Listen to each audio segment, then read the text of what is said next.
గురుబ్రహ్మ ప్రేక్షకులకు నమస్కారం అండి. ఈ వీడియోలో అశ్విని నక్షత్రంలో జన్మించిన వారికి, కృత్తికా నక్షత్రం 2, 3, 4 పాదాల్లో జన్మించిన వారికి మ్యారేజ్ కంపాటబిలిటీ సెట్ అవుతుందా లేదా అన్న అంశం పైన చాలా క్లియర్గా వివరిస్తానండి. సాధారణంగా అమ్మాయికి అబ్బాయికి వివాహం చేసే ముందు జ్యోతిష శాస్త్రం ప్రకారం అష్టకోట గుణమేళాన్ని చూస్తారు. అంటే అమ్మాయి అబ్బాయి జాతకాన్ని పక్కపక్కన పెట్టి వారిద్దరికీ ఎంత శాతం పొంతన కుదురుతుంది, 100కి ఎంత శాతం కుదురుతుంది, ఎన్ని పాయింట్లు వస్తున్నాయి అని చూసి తర్వాత తుది నిర్ణయం తీసుకుంటారు. సాధారణంగా ఏంటంటే గుణమేళనంలో భాగంగా వర్ణకోటం, వశ్యకోటం, దినకోటం, యోనికోటం, గ్రహమైత్రి, గణం, రాశికోటం, నాడి అని అష్టకోటములు చూడటం జరుగుతుంది. శ్రీ దుర్గాదేవి జ్యోతిష్యాలయం. మీరు ఇప్పటి వరకు ఎక్కడెక్కడో జ్యోతిష్యం చెప్పించుకుని నిరాశ చెంది ఉన్నారా? అయితే ఒక్కసారి గురువు గారికి ఫోన్ కాల్ చేసి చూడండి. ప్రేమ, పెళ్ళి, ఉద్యోగం, రాజకీయం, విదేశీ ప్రయాణం, ధనం నిలకడగా లేకపోవటం, భార్యాభర్తల మధ్య గొడవలు, ఆస్తి తగాదాలు, అప్పుల బాధలు, స్త్రీ పురుషుల ఎలాంటి గుప్త సమస్యలకైనా, ఎటువంటి సమస్యలకైనా ఒక్క రోజులోనే పరిష్కారం చూపుతారు. ఇంట్రెస్ట్ ఉన్న వాళ్ళు ఎవరైనా ఏ టైంలోనైనా వీరికి కాల్ చేయవచ్చు. ఒకవేళ 100%లో 50% కంటే తక్కువ వచ్చింది అనుకోండి, అప్పుడు వివాహం అనుకూలం కాదు అని చెప్తారు. 50% కంటే ఎక్కువ వస్తే మాత్రమే వారిద్దరికీ వివాహం చేయవచ్చు. అంటే 36 పాయింట్లకు 18 పాయింట్ల కంటే తక్కువ వస్తే ఆ అమ్మాయికి అబ్బాయికి వివాహం అనుకూలం కాదండి. మీకు అర్థమయ్యేలాగా చెప్పాలి అంటే 36 మార్కులకి ఒక టెస్ట్ అనుకోండి. ఈ మ్యారేజ్ కంపాటబిలిటీ టెస్ట్లో 18 మార్కుల కంటే తక్కువ వస్తే ఫెయిల్ అయినట్లు, 18 మార్కులు లేదా 18 మార్కుల కంటే పైన వస్తే పాస్ అయినట్లు. ఎంత ఎక్కువ వస్తే అంత అన్యోన్యంగా ఉంటారు అని జ్యోతిష్య శాస్త్రం ప్రకారం నమ్ముతారు. 18 నుండి 24 పాయింట్ల మధ్యలో వచ్చాయనుకోండి, యావరేజ్గా ఉంటుంది, వారిద్దరికీ వివాహం అనుకూలమే. 24 నుండి 32 పాయింట్ల మధ్యలో వచ్చిందనుకోండి, ఆ అమ్మాయికి అబ్బాయికి ఇద్దరికీ వివాహం చేయవచ్చు. అలాగే గుడ్ మ్యాచ్ అని కూడా చెప్తారు. ఒకవేళ 32 పాయింట్ల కంటే ఎక్కువ వచ్చిందనుకోండి, 32 నుండి 36 పాయింట్లు వస్తే ఇది చాలా అరుదుగా జరుగుతూ ఉంటుందండి. 100 మందికి వివాహ పొంతన చూస్తే అందులో ఇద్దరికో ముగ్గురికో 32 కంటే ఎక్కువ కలుస్తాయి. అలా వస్తే కనుక చాలా అద్భుతమైన మ్యాచ్గా చెప్పవచ్చు. అయితే అశ్విని నక్షత్రంలో ఏ పాదంలో జన్మించినా వీరికి కృత్తికా నక్షత్రం 2, 3, 4 పాదాల్లో జన్మించిన వారికి ఎన్ని పాయింట్లు వస్తాయి, ఎంత శాతం అనుకూలంగా ఉంటుంది అని చాలా క్లియర్గా అష్టకోట గుణమేళాన్ని మీకు చూపించి వివరిస్తాను. ఒకవేళ అబ్బాయి కనుక మేషరాశి అశ్విని నక్షత్రంలో జన్మించారనుకోండి, ఏ పాదమైనా పర్వాలేదు, ఏ పాదంలో జన్మించినా అన్ని పాదాలు ఒకే రాశికి చెందుతాయి కాబట్టి వారందరికీ కూడా ఈ ఫలితాలు వర్తిస్తాయి. అబ్బాయి అశ్విని నక్షత్రంలో జన్మించి అమ్మాయి కృత్తికా నక్షత్రం 2, 3 లేదా 4వ పాదంలో జన్మించింది అనుకోండి, ఇక్కడ మీకు డిస్ప్లే అవుతున్న అష్టకోట గుణమేళాన్ని కనుక చూసినట్లయితే వర్ణకోటం వీరికి చాలా అనుకూలంగా ఉంది. అశ్విని నక్షత్రంలో జన్మించిన అబ్బాయిదేమో క్షత్రియ వర్ణం, అమ్మాయిదేమో వైశ్య వర్ణం. వర్ణకోటం అనుకూలంగానే ఉంది కాబట్టి వీరిద్దరూ కూడా ఒకరినొకరు వివాహం అయిన తర్వాత బాగా అర్థం చేసుకోగలుగుతారు. వశ్యకోటం కూడా అనుకూలంగానే ఉంది కాబట్టి అబ్బాయి అమ్మాయి ఇద్దరూ కూడా బాగా అర్థం చేసుకుని ఒకరిపై ఒకరు నమ్మకాన్ని కలిగి ఉంటారు.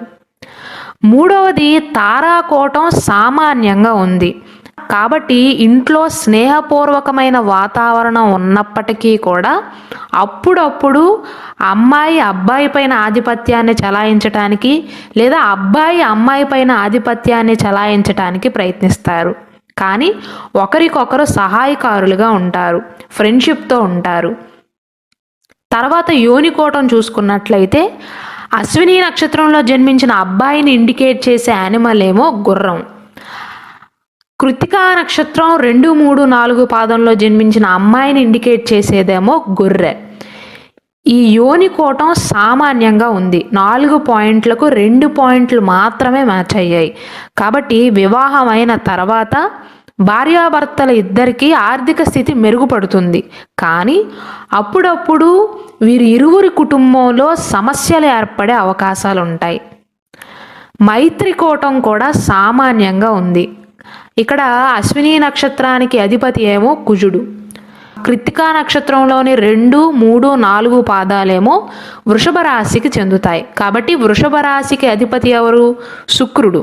ఈ గ్రహ మైత్రికూటం సామాన్యంగా ఉంది కాబట్టి పెళ్ళైన కొత్తలో గొడవలు ఏర్పడినప్పటికీ కూడా కొంతకాలం తర్వాత వీరిద్దరి మధ్య స్నేహపూర్వక వాతావరణం నెలకొంటుంది. స్టార్టింగ్లో కొన్ని ప్రాబ్లమ్స్ వచ్చే అవకాశాలు ఉంటాయి, కానీ కేవలం అది తాత్కాలిక ప్రాబ్లమ్స్ మాత్రమే. వైవాహిక జీవితంలో చిన్న చిన్న ప్రాబ్లమ్స్ వస్తాయి అనగానే భయపడిపోవాల్సిన అవసరం ఏదీ లేదండి. వైవాహిక జీవితంలో ప్రాబ్లమ్స్ రావటం అనేది సర్వసాధారణం, అందరికీ జరుగుతుంది. అమ్మాయి అబ్బాయి ఇద్దరూ కలిసిన తర్వాత ఎక్కువ ప్రాబ్లమ్స్ రాకుండా ఉండాలని ఈ అష్టకోట గుణమేళాన్ని చూస్తారు. అయితే ఇక్కడ గణం చూసుకున్నట్లయితే అశ్విని నక్షత్రంలో జన్మించిన అబ్బాయిదేమో దేవగణం, కృత్తికా నక్షత్రంలో జన్మించిన అమ్మాయిదేమో రాక్షస గణం. కాబట్టి అబ్బాయి ఏమో చాలా సౌమ్యంగా ఉంటాడు, అమ్మాయికేమో ఎక్కువగా కోపం వస్తూ ఉంటుంది. కాబట్టి గణకోటానికి ఎక్కువగా పాయింట్స్ ఇవ్వబడలేదు. గణకోటం తక్కువగా ఉండటం వల్ల ఇద్దరికీ ఒకరిపై ఒకరికి నమ్మకం ఉంటుంది, ప్రేమ ఉంటుంది, కాదనట్లేదు. కానీ కొన్ని సందర్భాలలో అనుమానాల కారణంగా, కోపం కారణంగా ఇద్దరూ కొన్ని రోజులు గొడవలు పడటం, మనశ్శాంతిని కోల్పోవటం జరగవచ్చు. ఇది అందరి మ్యారేజ్ లైఫ్లో సర్వసాధారణమండి, భయపడవలసిన అవసరం ఏదీ కూడా లేదు. ఇక్కడ రాశికోటం అనుకూలంగా లేదు కాబట్టి కొన్నిసార్లు ఇంట్లో ఆనందం కరువు అవటం, భేదాభిప్రాయాలు రావటం జరగవచ్చు. నాడికోటం చాలా అనుకూలంగా ఉంది. అశ్విని నక్షత్రంలో జన్మించిన అబ్బాయిదేమో ఆదినాడి, అమ్మాయిదేమో అంత్యనాడి. కాబట్టి నాడీకోటం అనుకూలంగా ఉంది కాబట్టి ఇదే మెయిన్ అండి. ఎందుకంటే మ్యారేజ్ అయిన తర్వాత సంతాన విషయంలోనూ హెల్త్ విషయంలో ఎలా ఉంటుందో చెప్పేదే ఈ నాడీకోటం. కాబట్టి వీరిద్దరి మధ్య మానసిక సమతుల్యత, శారీరక సమతుల్యత కూడా బాగుంటుంది. ఆరోగ్యవంతులు, అదృష్టవంతులైన సంతానానికి జన్మనిస్తారు. మొత్తం మీద చూసుకున్నట్లయితే అశ్విని నక్షత్రంలో జన్మించిన అబ్బాయికి, కృత్తికా నక్షత్రం 2, 3, 4 పాదాల్లో జన్మించిన అమ్మాయికి 36 పాయింట్లకు గాను 18.5 పాయింట్లు కలుస్తున్నాయి. అంటే 51% అనుకూలంగా ఉంది. అంటే చాలా బార్డర్లో ఉన్నారు. వివాహానికి అనుకూలమే, కాదనట్లేదు. కానీ వీరిద్దరి కుటుంబ సభ్యులు కూర్చుని నిర్ణయం తీసుకోవటం మంచిది. వివాహానికైతే అనుకూలమే. వీరిద్దరి వైవాహిక జీవితం సాధారణంగా ఉంటుంది. ఒకవేళ అశ్విని నక్షత్రంలో అమ్మాయి జన్మించి కృత్తిక 2, 3, 4 పాదాలలో అబ్బాయి జన్మించాడు అనుకోండి, వారికి కంపాటబిలిటీ ఎలా ఉంటుందంటే వీరిరువురికి చూసుకున్నట్లయితే అబ్బాయికి అమ్మాయికి వర్ణకోటం అనుకూలంగా లేదండి. కాబట్టి ఏమవుతుందంటే వీరిద్దరికీ వివాహం చేసినట్లయితే తమ మాటే నెగ్గాలి అనుకుంటారు. అమ్మాయి నా మాటే నెగ్గాలి అనుకుంటుంది, అబ్బాయి కూడా నా మాటే నెగ్గాలి అనుకుంటారు. పంతాలు పడతారు, పట్టుదల ఎక్కువగా ఉంటుంది. కాబట్టి వర్ణకోటం అనుకూలంగా లేదండి. రెండవదైన వశ్యకోటం అనుకూలంగానే ఉంది. తారాకోటం సామాన్యంగా ఉంది. యోనికోటం కూడా సామాన్యంగానే ఉంది, యావరేజ్గా ఉంది. గ్రహమైత్రి కూడా సామాన్యంగానే ఉంది. గుణకోటం చూసుకున్నట్లయితే అశ్విని నక్షత్రంలో జన్మించిన అమ్మాయిదేమో దేవగణం, కృత్తికా నక్షత్రంలో జన్మించిన అబ్బాయిదేమో రాక్షసగణం. కాబట్టి అమ్మాయి ఏమో చాలా సౌమ్యంగా ఉంటుంది, అబ్బాయికేమో కోపావేశాలు ఎక్కువగా ఉంటాయి. జరిగిన చిన్న విషయాన్ని కూడా సాగదీసే మనస్తత్వం ఉంటుంది. కాబట్టి ఇది కూడా చాలా సామాన్యంగా ఉంది.